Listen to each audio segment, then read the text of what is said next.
네, 안녕하세요. 교회를 위한 성숙 골로새서 5주차 강의 시작하도록 하겠습니다. 오늘은 우리가 3장 12절부터 4장 1절까지의 내용을 한번 살펴볼 텐데요.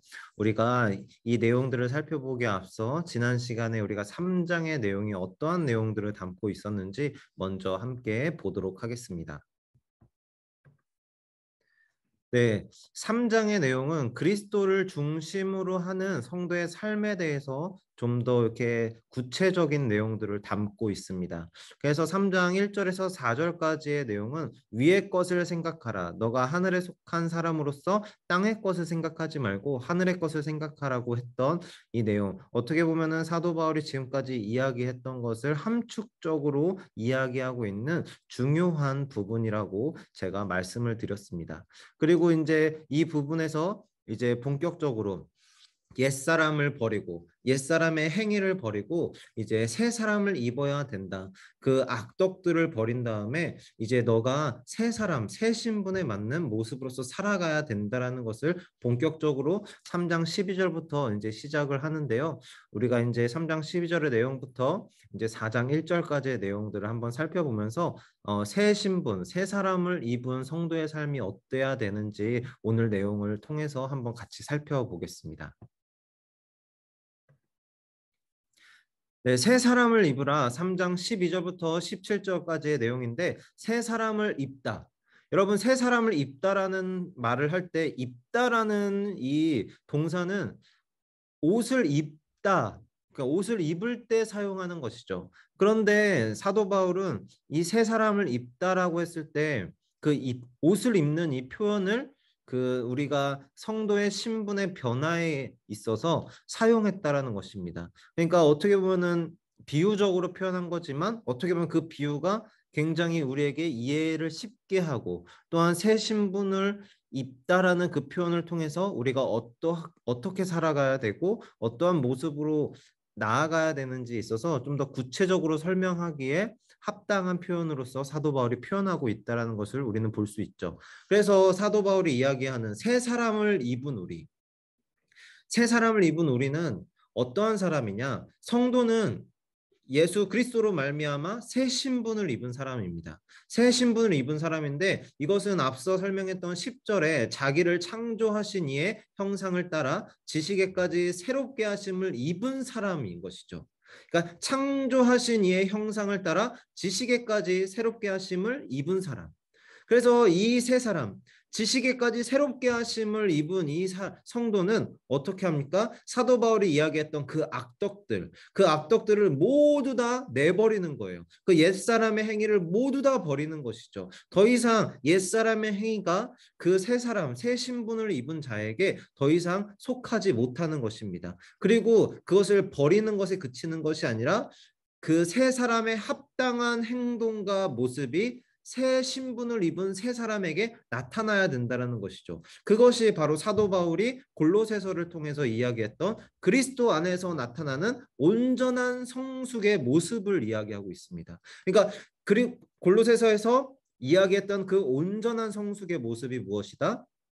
바로 새 신분을 입은 자에게 나타나여지는 그 그리스도 안에서의 온전한 성숙의 모습이다라는 것이죠. 그래서 이제 우리가 이제 말씀을 살펴볼 텐데 12절에 하나님이 택하사 거룩하고 사랑받는 자처럼이라고 했는데 그렇죠. 새 사람을 입은 자, 하나님이 택하사 거룩하고 사랑받는 자처럼. 그러면서 여기서 또 재밌는 표현을 사용하죠. 궁율과 자비와 겸손과 온유와 오래 참음을 옷 입고라고 표현하는데 이것이 참 재밌는 게 그 앞서서 사도 바울이 설명했던 5절과 9절에 나오는 그 악덕들, 그 버리라고 했던 옛사람의 행위를 버리라고 했던 그 구절과 병행하여져서 표현이 되어집니다. 그래서 궁율과 자비와 겸손과 온유와 오래 참음을 어떻게 해요? 옷 입어라. 그것이 바로 새 사람으로 합당한 행동과 모습으로 나타나야 할 덕목이라는 것이죠. 그런데 여기서 우리가 보아야 할 것이 하나님이 택하사 선택받았다라는 것이죠. 하나님에게 선택받았다라는 것입니다. 하나님에게 선택받았는데 여기서 이 개념을 볼 때 택하사 거룩하고 사랑받는 자처럼이라는 표현이 나오는데 거룩한이라는 표현은 성경에서 굉장히 매우 흔한 표현입니다. 이 표현은 하나님을 위하여 구별된 것을 우리는 거룩하다라고 하십니다. 근데 우리에게 거룩하다라고 표현한다는 것은 무엇입니까? 하나님을 위하여 구별된 백성이라는 것입니다. 그리고 이 개념, 이 거룩한이라는 개념이 굉장히 중요한 것은 무엇이냐면은 이 거룩하게 구별되었기 때문에 우리가 하나님에게 사랑을 받을 수 있는 거예요. 왜냐하면 구별된 존재이기 때문에 하나님의 사랑을 받기에는 우리가 그 악덕을 가지고 더러운 모습을 갖고 있고 옛사람의 행위를 갖고 있다라면은 우리의 그 더럽고 추함 때문에 하나님의 사랑을 받을 수 없지만 하나님의 사랑을 받을 수 있는 바탕이 무엇이다? 우리를 거룩하게 하심으로써 우리가 하나님의 사랑을 받을 수 있는 그런 자격을 누릴 수 있는 자가 되었다라는 것이죠. 이 우리를 거룩하게 하신 건 역시 우리의 노력이 아닌 하나님께서 우리를 거룩하게 하셨다라는 것에 초점이 있습니다. 그래서 하나님께서 우리를 사랑하시기 위해 거룩하게 구별하셨고 우리는 하나님의 거룩하게 구별하심으로 하나님께 사랑받는 존재라는 것을 이 구절에서 정확하게 사도 바울은 이야기하고 있다는 것이죠. 굉장히 중요한 내용이고 우리를 향한 하나님의 사랑을 어떻게 보면 굉장히 간결하지만 굉장히 중요한 내용을 담고 설명하고 있다는 것을 여러분들 체크해 주셨으면 좋겠습니다. 그래서 이제 동일하게 아까 보았던 이제 하나님의 께서 택하시고 거룩하고 사랑받는 자처럼 어떻게 해요? 긍휼과 자비와 겸손과 온유와 오래 참음을 옷 입으라고 이야기하였는데 이 옷 입다. 그럼 이 옷을 입었다라면은 어떻게 행동해야 하는가? 세 사람의 합당한 모습으로 행동을 하라고 하였는데 그렇다면 그것은 어떠한 모습이 나타나야 하는가에 있어서 바로 이어서 사도 바울은 이야기합니다. 13절에 서로 용납하고 피차 용서하는 것. 이것이 바로 긍휼과 자비와 겸손과 온유와 오래 참음을 못 입은 사람에게 나타나야 하는 바로 그런 행동이라는 것이죠. 그리고 더불어서 14절에 굉장히 중요한데요. 이 모든 것 위에 무엇을 더하라? 사랑을 더하라고 이야기하고 있습니다.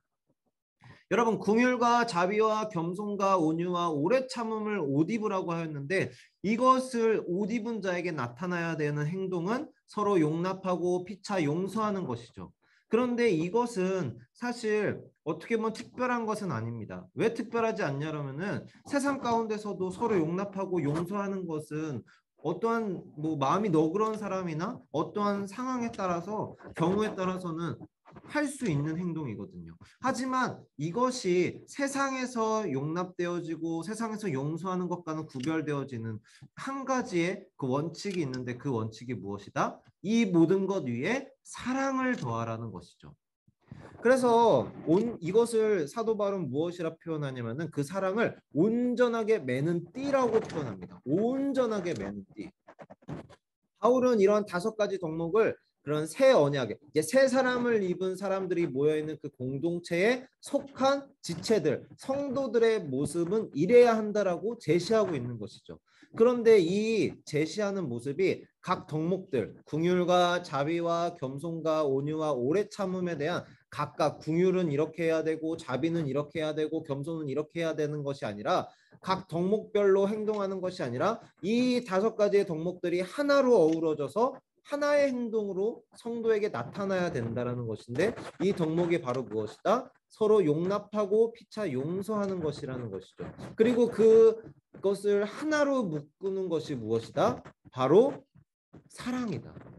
그러니까 사랑이 어떠한 한 부분의 덕목으로서 자리를 차지하고 있는 것이 아니라 그 모든 덕목을 하나로 어우르는 최고의 덕목이 무엇이다? 바로 사랑이다라는 것이죠. 사랑.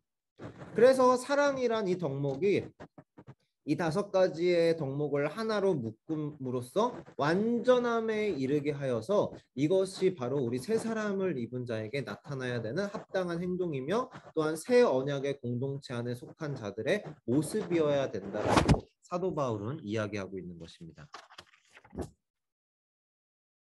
그래서 이제 15절을 우리가 한번 살펴볼 텐데요. 15절을 보시면은 그리스도의 평강이 너희 마음을 주장하게 하라고 이야기 나와 있습니다. 그리고 16절을 우리가 한번 보면은 그리스도의 말씀이 너희 속에 풍성히 거하여라고 표현이 되어져 있죠.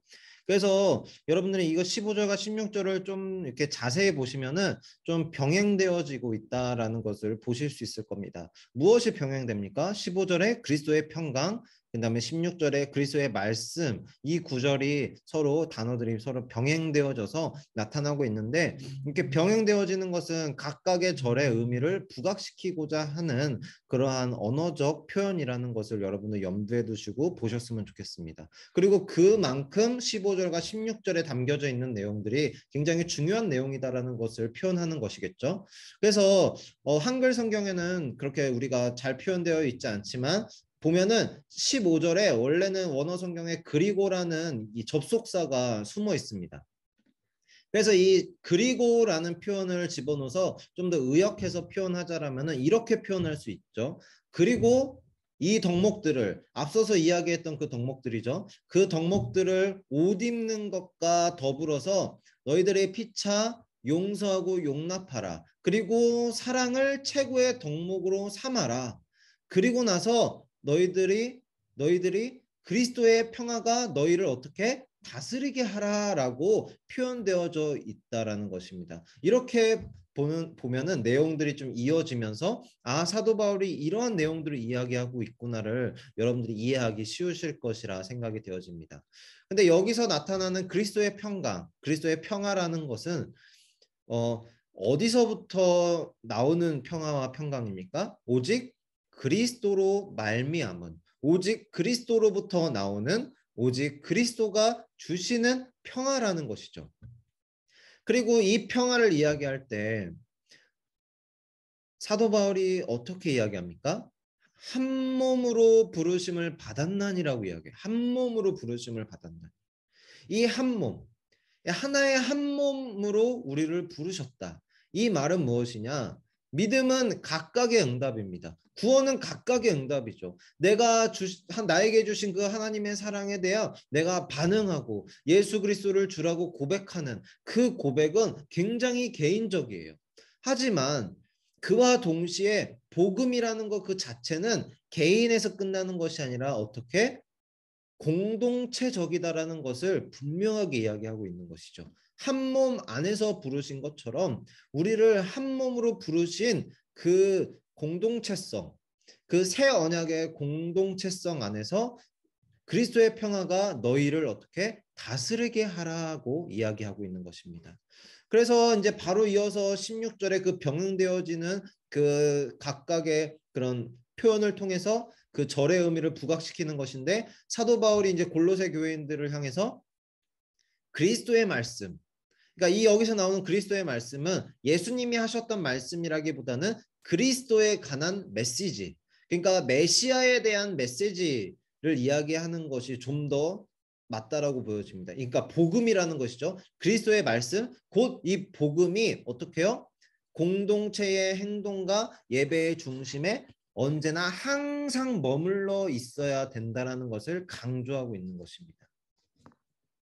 그래서 사도 바울이 이렇게 표현하죠. 16절 말씀에 그리스도의 말씀이 너희 속에 풍성히 거하여 모든 지혜로 피차 가르치며 권면하고 시와 찬송과 신령한 노래를 부르며 감사하는 마음으로 하나님을 찬양하고 라고 이야기하는데, 여러분 여기서 사도 바울이 이렇게 이야기하는 것을 좀 더 풀어서 이야기하자면은 사도 바울은 공동체가, 그러니까 새 언약의 안에서의 그 공동체, 새 사람으로서 모인 이 공동체는 다양한 종류의 노래들을 통해 서로 가르치고 권면하는 것, 그와 동시에 그들이 감사로 가득한 마음으로 하나님께 노래를 부르는 것, 그것이 골로새 교인들, 성도들에게 새 언약 안에서의 공동체 안에서 나타나야 된다는 것을 이야기하고 있다는 것입니다.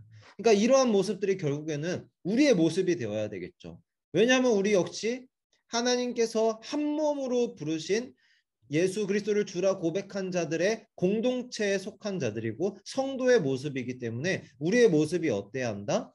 우리의 마음 속에 그리스도의 말씀, 그 복음이 풍성히 거하여서 우리의 그 삶 가운데 찬송과 신령한 노래와 또 감사하는 마음과 하나님을 찬양하는 그 기쁨이 우리 안에 가득해야 된다라는 것을 사도 바울이 이야기하고 있고, 그것이 우리의 삶이 되어야 된다라는 것을 우리는 알 수 있습니다. 그래서 중요한 거, 계속 중요하다라고 이야기하는데 모든 말씀이 중요하죠. 그래서 이 17절 말씀 이렇게 다 얘기를 하고 나서 이제 사도 바울이 이야기를 해요. 뭐라고 이야기합니까? 17절에 이 모든 것, 또 무엇을 하든지 말에나 일에나 다 어떻게 해요? 주 예수의 이름으로 하고.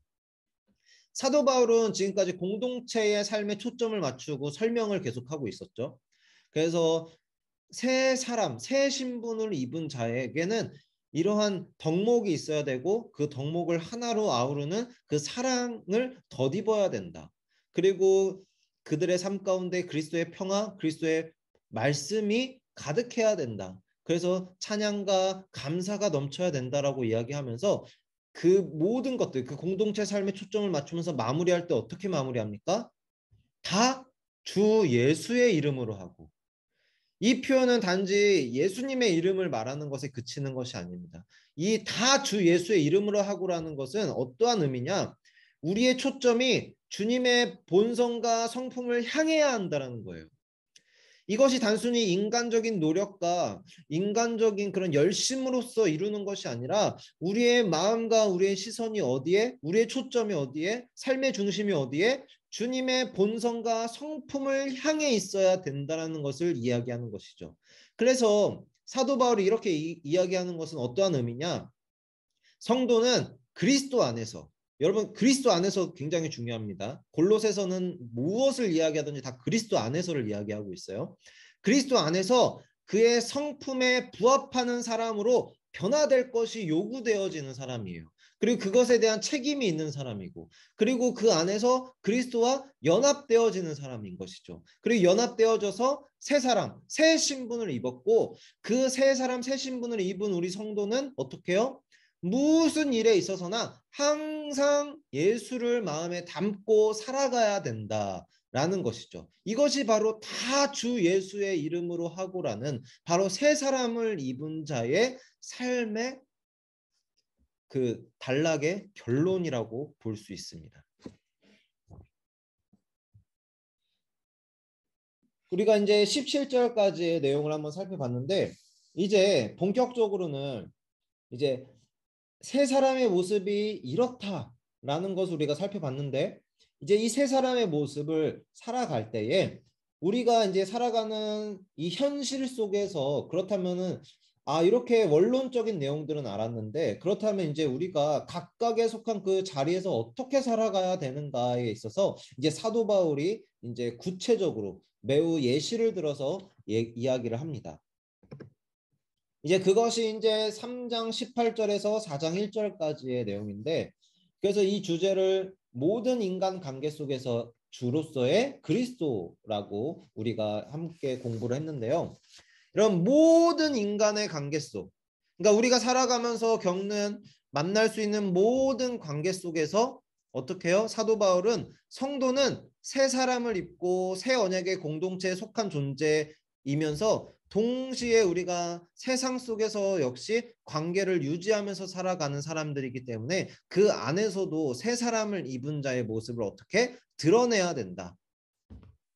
그것이 어떻게 해요? 그리스도인은 서로 한 몸의 지체로 여겨지고 서로 배려와 사랑을 베풀어야 되는 존재이다. 이것이 단순히 영적인 관계에서 그치는 것이 아니라 육적인 관계에도 동일하게 적용되어진다는 것을 이제 사도 바울이 3장 18절에서부터 4장 1절까지 이제 본격적으로 예시를 들어서 이야기합니다. 그래서 사도 바울이 이야기하는 이 관계에 있어서 이제 둘둘 이제 짝을 지어서 설명을 하는데, 첫 번째로 이제 남편과 아내를 이야기합니다. 그리고 두 번째는 부모와 자녀를 이야기하고, 이제 세 번째에는 주인과 종의 이야기를 하는데, 이제 당시의 고대 사회를 봤을 때 이 관계들은 뭐 오늘날 살아가는 우리에게도 마찬가지겠지만 모든 것을 아우를 수 있는 모든 영역의 인간 관계를 대표한다라고 볼 수 있겠죠.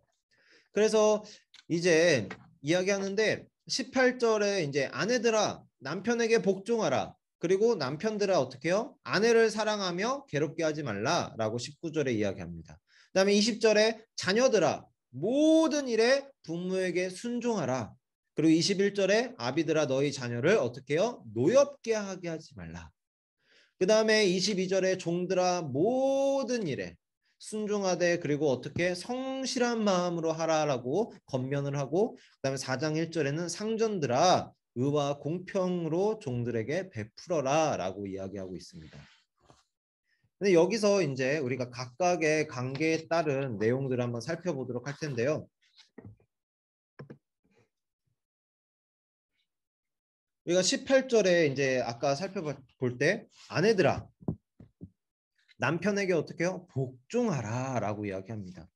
사실 이 복종이라는 단어가 어떻게 보면 좀 거부감이 드실 수도 있는데 여러분 거부감을 느끼지 마시고 제가 드리는 이 설명을 한번 잘 들어보시기 바랍니다.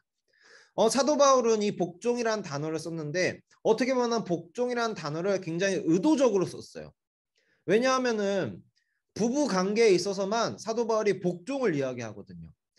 부모와 자녀, 종과 상전의 관계에서는 순종을 이야기합니다. 순종을. 근데 부부 관계에서만큼은 복종을 이야기하는 거예요. 굉장히 의도적인 것이죠. 그럼 왜 의도적으로 사용했을까? 왜냐하면은 부부 관계는 다른 어떠한 관계보다도 특별하기 때문이에요. 이 그 오묘한 관계, 이 부부 관계를 통해서 나타나여지는 하나님의 놀라운 뜻과 의도, 이것이 대체 무엇인가? 왜냐하면은 사도 바울이 왜 이렇게 의도적으로 설명했냐면은 부부 관계라는 거는 하나님이 세우신 결혼 관계거든요. 하나님이 이 언약 관계의 증인이 되시는 거예요. 그리고 이것을 좀 더 확장해서 보면은 이 부부 관계, 이 땅에서의 부부 관계는 무엇을 대표하고 무엇을 상징하냐? 하나님과 교회의 관계를 상징하는 거예요. 그래서 고린도전서 11장 3절에서도 이야기한 것처럼 아내의 머리는 남편이라고 이야기하는데 그리스도 안에서의 질서를 인정하고 그에 따른 마땅한 삶을 이야기하는 것이죠. 여러분 아내의 머리는 남편이다. 이게 뭐 단순히 남편의 말을 무조건 복종하고 따르라 이런 얘기가 아니라 여러분 교회의 머리는 누구십니까? 바로 예수 그리스도죠. 교회는 예수 그리스도에게 복종하는 거예요. 그 머리 대신 주를 따르는 거예요. 그리고 우리 주님께서는 몸된 교회를 어떻게 해요? 죽기까지 사랑하셨죠. 여러분 여기서 나타나는 복종이라는 것은 단순히 강압적이고 억압적이고 뭔가 두려움 가운데서 이루어지는 복종을 이야기하는 것이 아닙니다. 정말 죽기까지 사랑하셨던 그분, 그 예수 그리스도의 그 사랑으로 말미암아 내가 드릴 수 있는 가장 최고의 순종의 모습, 복종으로서 나타나여지는 그 모습을 이야기하는 거예요. 그러한 모습이 어떻게 나타나야 된다? 부부 관계에서도 동일하게 나타나야 된다라는 것이죠. 그래서 19절에 사랑하라. 남편들아 아내를 사랑하라고 이야기했을 때 아까도 이야기했죠. 죽기까지 사랑하신 것. 이 단어가 아가파오라는 단어를 사용했는데 이 사랑이란 단어가 희생적인 단어예요. 그래서 이 희생적인 단어가 굉장히 기독교적인 단어를 사용한 것이거든요. 당시에 뭐 어떤 일반적으로 통용되는 그러한 사랑을 이야기하는 것이 아니라 기독교적, 굉장히 종교적이고 우리 기독교에 적합한 그런 단어를 남편들아 아내를 사랑하라라는 단어의 그 사랑에 사용했다라는 것이죠. 그러니까 이것은 굉장히 매우 혁명적이고 굉장히 독특한 표현이에요. 그래서 이것이 이 부부관계에서 상호 복종으로서 나타나야 된다. 서로 아내들은 남편에게 복종하고 또 남편은 아내를 죽기까지 사랑하며 괴롭게 하지 않는 것. 그러니까 이것이 단순히 뭐 저울을 이렇게 재는 듯한 이런 것이 아니라 정말로 그 상호 간에 정말 그 주님께서 교회를 사랑하신 것 같이 남편은 아내를 사랑하고 교회가 주님을 따르는 것 같이 아내 역시 남편을 따르는 것. 물론 여기에는 좀 그 고대 시대상이 좀 더 담겨져 있고 그거에 대한 좀 통용되어지는 이런 그 인식들이 좀 들어가 있는 것은 사실입니다. 하지만 그 안에 들어가 있는 본질은 변하지 않는다라는 것을 여러분들이 명확하게 아셨으면 좋겠어요. 그리고 이제 자녀들과 이제 부모에 대해서 이야기할 건데, 자녀들에게 이제 순종을 이야기합니다. 사도 바울은 순종을 이야기하죠. 그런데 이것이 세상의 흐름과 시대적 관념을 따르는 것은 아니에요. 단순히 자녀들아 너희가 부모의 말을 잘 들어야 돼, 순종해야 돼, 이것이 아니라 사도 바울은 자신이 이야기한 자녀들아 너희가 부모에게 순종하라고 이야기했을 때 그 말에 대한 정당성을 어디서 가지고 오냐면은 10계명 중에 제5계명을 인용해서 이야기합니다. 그래서 모든 일에 부모에게 순종하라. 이는 어떻다고요? 이것은 주님을 기쁘게 해드리는 일이다 라고 이야기하는 것이죠. 그러니까 부모에게 순종하는 것이 단순히 시대에서 이야기하는 도덕적인 내용을 이야기하는 것이 아니라 주님이 기뻐하시는 일인 것이죠. 그리고 이것이 어떻게? 자녀의 순종이라는 것 자체는 그리스도를 주로 고백한 공동체 안에서 당연히 나타나야 되고 당연히 세 사람의 입은 자가 행해야 할 합당한 행동인 것을 분명하게 이야기하고 있다는 것입니다. 그 다음에 이제 더불어서 이제 사도 바울이 부모들에게 이야기하죠. 아비들아 너희 자녀를 어떻게 해요? 노엽게 하지 말아라. 이것은 뭐 사실 이것도 요즘 시대에는 좀 오해가 되어질 수 있는 부분이 있는데, 사도 바울이 단순히 자녀들의 기분을 맞춰주어라, 자녀들의 기분을 나쁘게 하지 말아라고 이야기하는 것은 결코 아닙니다. 자녀들을 노엽게 하지 말라는 것은 자녀들을 뭐 이렇게 짜증나게 하고 뭐 이렇게 화나게 하지 말아라 이렇게 이야기하는 것이 아니라 자녀로 말미암아 그런 패역한 행동과 태도에 빠지지 않도록 자녀를 최선으로 양육할 것을 권면하는 거예요. 마치 하나님께서 이스라엘 백성들을 그 길에서 떠나지 않도록, 주의 길에서 떠나지 않도록 가르치시고 이끌어 가셨고 최선을 다해서 그들을 붙드셨던 것처럼 부모 역시 어떻게 자식을 그렇게 양육해야 된다는 것을 권면하고 있는 것이죠. 근데 이것이 어떻게 자녀를 낙심케 하는 것은 아니에요. 자녀를 낙심케 하는 것. 이 낙심케 한다는 것은 어떠한 의미냐? 자녀들이 부모에게 잘하기 위해 부모에게 순종하기 위해서 노력하고 있는데 그 부모가 자녀를 낙심케 하여서 자녀가 부모를 기쁘게 하려는 그 노력조차 포기할 정도로 그렇게 낙심케 하지 말라는 것이죠. 어떻게 해요? 주 안에서 우리 주님께서 우리 사랑하는 하나님의 백성들을 사랑하셨고 양육하고 이끌어 가셨던 것처럼 부모 역시 자녀를 그렇게 가르치고 양육해야 된다는 것이에요. 그리고 그것이 어떻게? 그리스도인의 가정의 자녀들이 낙심하여서 부모를 기쁘게 하려는 노력조차 포기하게 될 정도로 훈육을 받게 하지 말아라 라는 의미로 사도 바울은 이야기하고 있다는 것입니다. 네, 이제 종과 이제 상전들에 대해 이제 내용들을 살펴볼 텐데, 당시에 종이라고 하면은 시대상으로 노예를 뜻합니다. 노예. 그러니까 뭐 어떻게 보면 지금은 노예라고 하기에는 뭐 정말 특수한 경우를 제외하고는 노예라는 표현은 사실 사용하지 않죠. 하지만 시대상으로 봤을 때 사도 바울이 이야기하는 이 종은 노예를 의미합니다. 노예.